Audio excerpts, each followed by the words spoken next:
So wala sige nila na imo o ubang mga klaseng mga fabricated attack kay Nehemiah. Look at what happened in verse 15, because he was a man of commitment. So, in spite of the criticism, the many fabricated attacks, tanan na himuon na niya mga kaaway, makamdaman sila after na nagtubag na siya ng no to compromise, no to convenience, no to carnality, no to covetousness. Naghimong nagyapon sila ng ibang mga style of attack. At anong gibuhat ni Nehemiah? They keep on building the wall. Therefore, in verse 15, so the wall was finished. Amen. Nahuman ang wall in the month, ang 5th day of the month, Elul, in 52 days. 52 days nila nga nahuman ang ginawang wall. 5 plus 2 is 7. That's perfect number. Amen. You can never be stopped by people.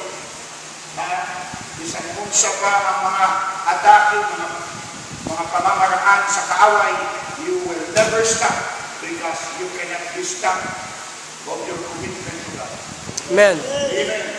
Pag kumitado ka, bisan unsa pa mapagyo diha ang mga abot, bisan unsa pa masakit ang mga abot diha, bisan mawagtang pa ang mga butang, ang mga mahal mo, magipangga mo kung mawagtang na, wala ko na ambok, but pananglit mawala ka na, kay Job na itahong na, nawala iyang maring-aringan, kitangtang sa yawang, ipatay ang iyang mga anak.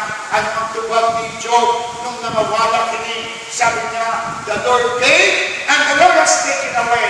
No, I will not quit serving God. Blessed be the name. Amen. Amen. He was a man of commitment. Are you a man or a woman of commitment? Are you content with such things as you have? Kontento ka lang. Ang hindi ka lang kontento, mamita ka lang. And then compromise mo na, mo na at the expense of your church because you are not content. Kung sa may kabot, wala kang courage. Dahil ka lang ulga sa kaaway, undan ka lang. Na wala kang kaisog ng walo. Pag wala kang confidence in God, ang confidence mo na sa tao, yabo ka, pag-abot sa kanya na may mga problema. Pag wala kang conviction, madali ka lang ang opiran, madali kang makayo, madali ka mag-isip sa kalibutan. Dito po ang atong mga